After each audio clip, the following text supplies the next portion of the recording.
Bienvenue à tous et une fois de plus, bonjour, bonsoir. Aujourd'hui, nous parlons d'un thème spécifique. C'est une branche d'application des technologies blockchain sur lesquelles nous discutons, nous échangeons et aujourd'hui, nous parlons des monnaies locales complémentaires. Euh, il a, Nous avons eu dernièrement un échange pendant lequel il se posait la question sur l'utilité des monnaies locales complémentaires. Et je me rends compte en fait que si nous devons copier les modèles venus d'ailleurs, il y a beaucoup de choses que nous allons, en regardant selon le prisme des Européens ou des Occidentaux, lorsqu'on va les appliquer ici en Afrique, on aura beaucoup de difficultés justement parce que leur façon de fonctionner n'est pas la même que la nôtre. Parce que nous avons copié beaucoup de choses, nous avons copié l'éducation, l'industrie, mais nous n'avons pas vraiment excellé dans notre capacité d'adapter. Alors même dans le domaine économique, nous avons des problèmes d'adaptation. C'est pourquoi il a été très difficile lors de cet échange-là de faire voir aux uns et aux autres l'importance des monnaies locales complémentaires. Justement parce que la vision, le prisme sur lequel était vue cette notion de monnaie locale complémentaire était totalement un prisme selon l'économie occidentale. Selon l'économie occidentale. Et sous ce prisme-là, nous avons beaucoup de difficultés parce qu'on ne peut pas vraiment voir l'utilité en réalité de cette économie-là. Donc aujourd'hui, il était important pour moi de pouvoir essayer de faire quelques éclairages dessus. La monnaie, normalement, sans entrer dans l'économie et sans être économiste, la monnaie est un élément ayant quelques caractéristiques et cet élément-là permet de faire des échanges de biens ou de services. Parce que lorsqu'on parle du troc, certaines personnes en réalité pensent qu'il n'y a pas eu de troc, mais qu'il y a eu des échanges qui étaient liés à beaucoup d'autres des types d'échanges, mais qui n'étaient pas forcément du troc, parce que le troc a trois limites qui n'auraient pas pu être comblées hier et aujourd'hui, ces limites-là n'arrivent pas à être comblées. Donc, ces limites-là semblent être des limites continues dans le temps. La première limite du troc, c'est la capacité de diviser les biens. Si hier, c'était pas possible de diviser un bœuf, parce que si on devait changer un bœuf contre une tête de chou, je pense que si aujourd'hui on n'est pas capable d'échanger un bœuf contre une tête de chou parce qu'il faudra diviser une partie du bœuf pour prendre la tête de chou, je ne pense pas que hier, il y a 6 000 ans, 10 000 ans, je pense que c'était plutôt possible. Donc si aujourd'hui on ne peut pas faire le tour, je pense pas que hier on pouvait aussi le faire. Et il y a beaucoup le problème de la comparabilité des biens qu'on doit troquer. Voilà un des problèmes du troc. Le problème de la synchronisation ou la coïncidence des échanges ou des personnes ayant le besoin d'échange. Ça veut dire, si aujourd'hui c'est même pas facile de trouver la personne qui a la tête de chou dont j'ai besoin pour qu'il l'échange avec mon bœuf. Ce n'était pas hier que ça devait être facile. Ça veut dire, aujourd'hui, je peux avoir mon bœuf et je veux l'échanger contre une tête de chou et autour de moi, il n'y a que des gens qui ont des tables. Trouver la personne qui a la tête de chou, c'est pas facile. Voilà un problème du troc. Donc, il y a le premier problème qui est lié à la comparabilité des biens. Le deuxième problème, c'est lié à la synchronisation des personnes ayant des mêmes besoins ou ayant des articles dont l'un et l'autre veut échanger. Le troisième problème du troc, en réalité, c'est le problème de temps de transport. Parce que transporter les biens à troquer peut être un grand problème. Parce que si je suis au nord et que je dois troquer mes moutons contre des crevettes, le gars qui a des crevettes n'est pas forcément à côté de moi. Donc, il faudra que soit le gars qui a des crevettes s'en va à des milliers de kilomètres vers les moutons, soit le gars du mouton s'en va vers des milliers de kilomètres vers les crevettes. Donc voilà un peu quelques soucis du troc. Et avec ça, on a aussi le problème de temps de recherche. Parce que je peux vouloir troquer mon régime de bananes contre une boîte d'allumettes. Il y a trois problèmes qui existent déjà. La quantité de bananes qu'il faudrait, est-ce que c'est divisible, ainsi de suite. Il faut trouver la personne qui a la boîte d'allumettes. Il faut aller vers la personne. Voilà le troisième problème. Le quatrième problème, c'est le temps pour rechercher. Parce que si j'ai besoin d'une boîte d'allumettes actuellement et que le gars qui, je ne sais pas où se trouve le gars qui a la boîte d'allumettes, ma banane risque de mûrir avant que je ne trouve le gars. Donc il y a quatre problèmes fondamentaux liés au troc qui ne sont pas des problèmes liés à notre époque. C'est pourquoi il est difficile de penser que le troc aussi hier a été vraiment quelque chose d'aussi fluide que ça. D'aussi fluide que ça. Alors, pour régler le problème, en supposant que le troc ait eu lieu, on a eu la notion de monnaie. La monnaie qui était juste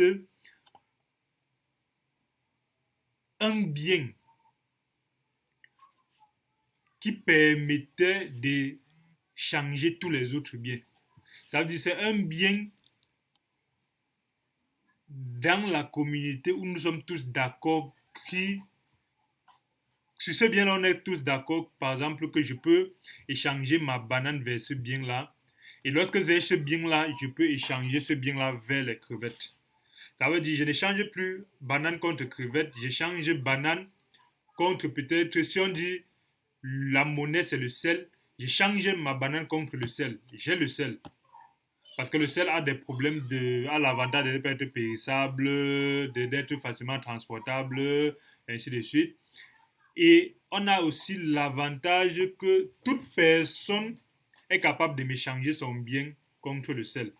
Ça veut dire que je n'ai qu'à échanger mon bœuf contre le sel. Et après, j'échange donc le sel que j'aurai contre les crevettes lorsque j'en aurai besoin. Et je peux aussi échanger ce même sel, cette fois-ci, contre peut-être un sac d'arachides. Ouais, c'est un intermédiaire d'échange.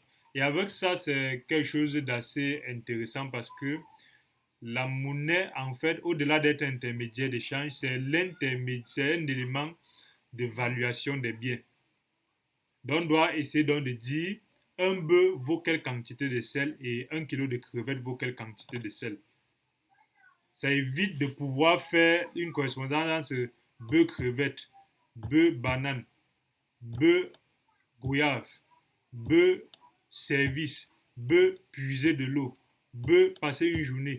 Donc vous voyez, si on veut faire ça, si on veut faire une bijection entre chaque bien, ça va devenir très très compliqué. Donc bien on fait donc juste une bijection de l'ensemble des biens vers un seul bien et de l'autre de ce bien-là vers les autres.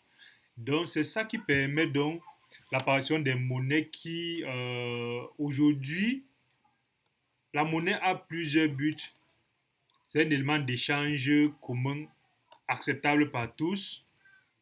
C'est un élément qui permet de quantifier la valeur des biens. C'est aussi un élément qui permet de stocker des actifs. Parce que j'aurais pu avoir mon régime de banane. Lorsqu'il est coupé, je sais que dans un mois, il serait plus disponible. Si j'ai 1000 régimes de bananes, dans un mois, je deviens. Si ces 1000 régimes de bananes forment mes actifs, dans un mois, je n'aurai plus aucun actif parce que toutes ces bananes-là auraient mûri et auraient pourri. Mais lorsque j'échange donc ces régimes de bananes, ces 1000 régimes de bananes vers une monnaie, ici qui est le sel qui est moins périssable que le régime de bananes, dans un mois, 2 mois, 3 mois, j'ai l'équivalent de la valeur de mes 1000 régimes. Donc la monnaie aussi est un élément de thésaurisation ou de stockage des actifs. Et avec ça, il y a plusieurs autres éléments liés à la monnaie, mais aujourd'hui, nous parlons de la monnaie locale complémentaire. Pourquoi? Parce que aujourd'hui, nous avons l'impression que la seule façon d'avoir la monnaie, c'est à travers les monnaies de banque. Il y a beaucoup d'avantages aux monnaies de banque et aussi beaucoup d'inconvénients. Mais dans un cas spécifique, les monnaies locales sont applicables dans une communauté. Ça veut dire quoi? Ça veut dire, si nous arrivons dans une région qui produit par exemple beaucoup de biens vivriers, au-delà d'avoir les monnaies normales, scripturales et fiduciaires, on peut avoir une monnaie locale dans cette région-là. Quel est l'avantage? Parce que c'est de quoi il s'agit ici. On a l'avantage déjà d'avoir une confiance parce que si toutes les personnes de cette région-là ont confiance en cette monnaie locale-là, qui dans notre cas, ça peut être du sel. Si tout le monde est d'accord que le sel est l'élément qui peut nous permettre de jouer le rôle de monnaie. J'ai parlé des trois caractéristiques de la monnaie, les avantages de la monnaie. Alors, même sans le franc CFA, dans cette localité-là, on est capable d'échanger des biens. Ça veut dire même sans avoir 10 000 francs, 2 000 francs, 5 000 francs, 100 francs, 500 francs, 1000 francs, ainsi de suite, on est capable, même sans argent, de continuer à échanger mon régime de banane contre du haricot, mon haricot contre du poulet, tant que je vends mon régime de banane pour du sel. Et lorsque j'ai du sel, quand j'ai besoin du poulet, je m'en vais acheter du poulet avec mon sel. Et ça, quel avantage? Ça, l'avantage, au-delà de se défaire de l'intermédiaire central que sont les banques, ça a l'avantage déjà de faciliter les échanges. Pourquoi? Parce qu'en réalité, la monnaie est un instrument d'échange, mais la monnaie aussi, c'est un instrument qui facilite les échanges. Ça veut dire, dans cette région-là, plus on va acheter mes bananes, plus je vais produire des bananes. Or, plus je produis des bananes, plus j'achète de l'engrais pour les bananes, plus j'achète les rejetons, plus j'achète du fumier. Ça veut dire, plus on achète rapidement ce que je produis, plus je fais les achats et les bénéfices chez les autres. Ça veut dire, plus je vends, plus j'ai du bénéfice. Et plus je vends, plus je m'en vais faire des achats chez les autres et ils font aussi du bénéfice. Ça veut dire quoi? Ça veut dire, si on a une monnaie locale complémentaire d'une communauté, si on prenait, si lorsque je produis, je prenais 2 mois pour écouler, lorsque j'ai la garantie que je vends plus vite, ce que je vendais en 2 mois, je vends en 2 semaines, alors si en 2 mois je produisais 100 000 unités, prenons 100 000 francs, je vais produire les mêmes 100 000 francs en 2 semaines. Ça veut dire, en 2 mois, je vais me retrouver en train d'avoir généré pas seulement 100 000 francs, mais 400 000 francs. Voilà un des avantages d'avoir une monnaie locale complémentaire. Parce que lorsqu'on facilite les échanges, et si chaque 100 000 francs créait 10 000 de bénéfices, ça va faire donc 40 000 de bénéfices en 2 mois au lieu de 10 000 francs de bénéfices. Et les 100 000 francs, en 2 mois, j'ai 400 000 au lieu de 100 000 francs.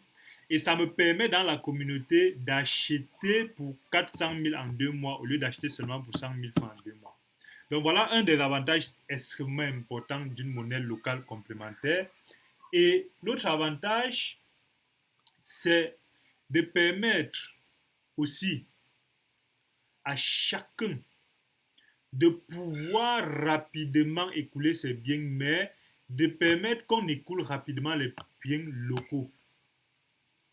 Ça veut dire quoi? Ça veut dire, avec une monnaie locale complémentaire, on peut se dire, on n'achète que des produits agricoles avec.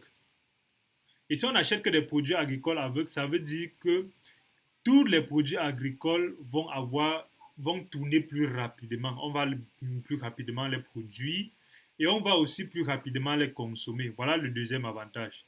Plus on produit, plus on consomme rapidement. Qu'est-ce que ça implique? Ça implique que les bénéfices sont générés plus rapidement. Et qu'est-ce que ça implique encore? ça implique un des avantages qui est la minimisation des coûts de transport. Parce que si on consomme les choses qu'on produit dans la région, ça nous évite de transporter les autres choses des autres régions, de transporter ces mêmes choses dans les autres régions. Parce que lorsque nous transportons ces mêmes choses dans des autres régions, il y a des coûts supplémentaires de transport. Et ces coûts supplémentaires de transport, autant nous les payons. Et ces coûts supplémentaires de transport créent en réalité sur le long terme des problèmes écologiques et des problèmes de logistique. Donc, avec les monnaies locales complémentaires, on réduit les problèmes de logistique, les problèmes économiques. Et dans notre cas ici, avant de continuer, nous comprenons donc que la blockchain peut permettre d'implémenter des monnaies locales complémentaires par secteur. Ça veut dire qu'on définit un secteur sur lequel on va définir une monnaie locale qui va permettre d'échanger les biens de ce secteur-là et ça va donc fluidifier les échanges de ce secteur-là. Et voilà pourquoi la blockchain est un élément extrêmement important de gouvernance. Parce que c'est selon nos besoins spécifiques. Alors, on va éviter donc à travers cette monnaie locale complémentaire des éléments, des désavantages liés à la gestion des banques. Puisqu'elle est complémentaire, elle ne surplombe pas, elle ne remplace pas les monnaies des banques, mais elle est spécifique à certains besoins. Donc c'est très important de voir ça comme avantage. Et les monnaies locales complémentaires aussi ont cette possibilité-là de pouvoir générer pour la communauté de la plus-value. Parce que les bénéfices, par exemple, générés lorsque la monnaie locale complémentaire tourne, permettent de rapidement soutenir des projets dans la région où la monnaie est utilisée. Ça veut dire quoi? Ça veut dire, on a vu comment en 2 mois on passe de 100 000 francs à 400 000 francs. Et si on a 10 000 francs de bénéfices, ça fait, au lieu de 10 000 francs en 2 mois, on a 40 000 francs. Ces 40 000 de bénéfices sont un plus. Lorsqu'on passe de 10 000 de bénéfices à 40 000 de bénéfices, ces 30 000 là, c'est énorme pour réaliser des projets. Parce que si on dit, c'est comme, si on dit, c'est comme ça fois 100, vous voyez la quantité d'argent qu'on peut générer rapidement. Donc, ces monnaies locales-là, au-delà de cela, les circuits courts.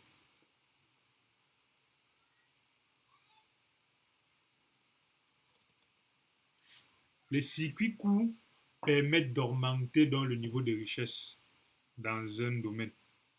Ça permet de donner un élément de confiance aussi. Pourquoi? Parce que les monnaies de local complémentaires ont un avantage.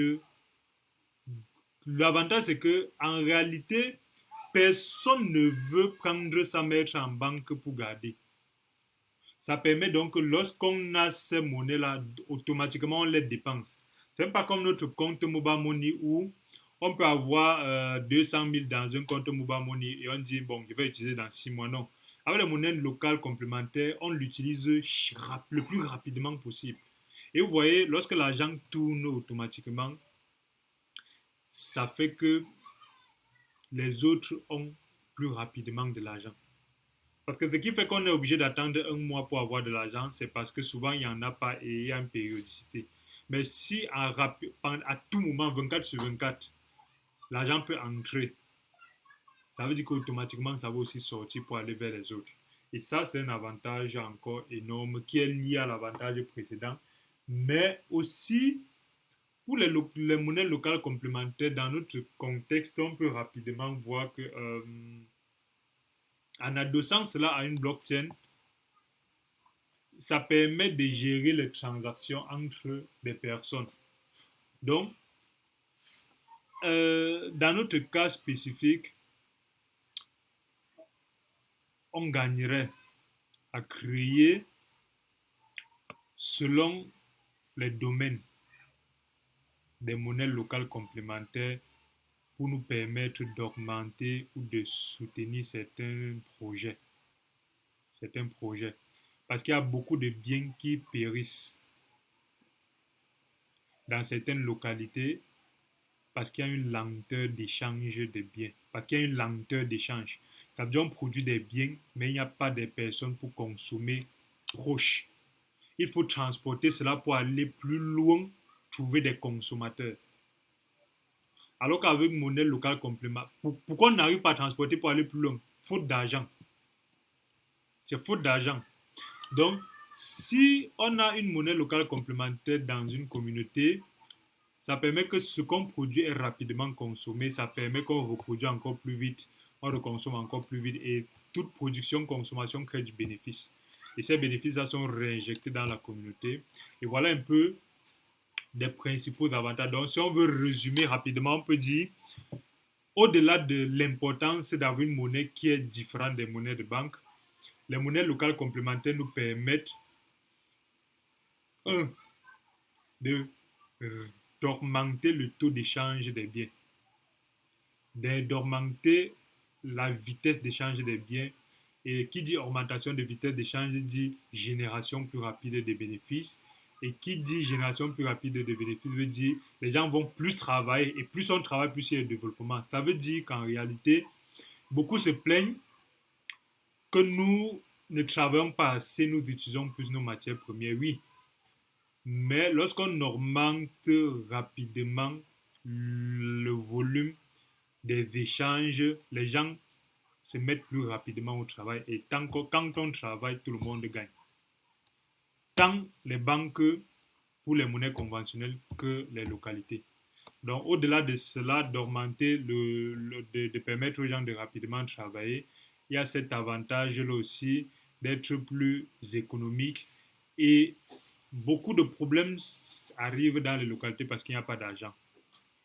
Mais même sans argent, si on est capable de faire des échanges, même sans argent, si je suis capable d'avoir ce dont j'ai besoin, c'est très très important pour nous. Donc les monnaies locales complémentaires ont une très grande importance. Et nous travaillons dessus pour adosser cela à des blockchains ou à une blockchain et résoudre nos problèmes. Et c'est comme ça que nous comptons contextualiser les technologies et ne pas seulement appliquer les choses des autres. Juste parce qu'on a vu le système bancaire, pour nous on se dit sans la banque on ne peut rien faire. Non. En utilisant bien les technologies, nous pouvons résoudre nos problèmes de façon pratique. Merci et à bientôt pour un nouveau thème.